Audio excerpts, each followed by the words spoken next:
নমস্কাৰ সকলোকে। আপোনালোক কেনে আছে? আশা কৰোঁ ভালে আছে। আজি মই আহিছোঁ আমাৰ পথাৰলৈ। পথাৰখন পূৰা পানীৰে ভৰপূৰ হৈ আছে। খেতি কৰিবলৈ একদম সাজু হৈ আছে আমাৰ পথাৰখন। চব আমাৰ এই বাচ্চা কেইটামান কিবা বিচাৰি আছে। মই আপোনালোকক দেখাইছোঁ ৰ'ব। ইয়াত কেঁকুৰা বিচাৰি আছে। চক ৰাইজ চক কেঁকুৰা বিচাৰি আছে। এই আমাৰ হাইৱে, এইটো আমাৰ জেজেম ৱাটাৰ ছাপ্লাই বনি আছে দেই।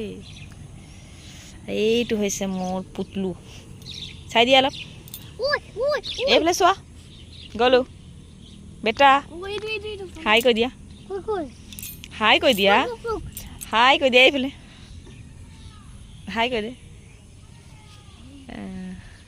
আমি এতিয়া আৰু কেইদিন পিছত খেতি ষ্টাৰ্ট কৰিব লাগিব। তাৰে সাজু হ'ব লাগিব এতিয়া।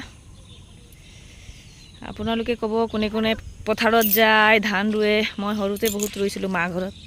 এতিয়া ইয়াত অহাৰ পৰা, চাকৰি জইন কৰাৰ পিছৰ পৰা ইমানকৈ খেতিত অহাই নহয়। তথাপি চেষ্টা কৰোঁ অকণমান বোকা মাটিত নামিবলৈ, যাতে শৈশৱকালটো মনত পৰে। আজিলৈ আহোঁ ইমানেই। ধন্যবাদ। Bye bye.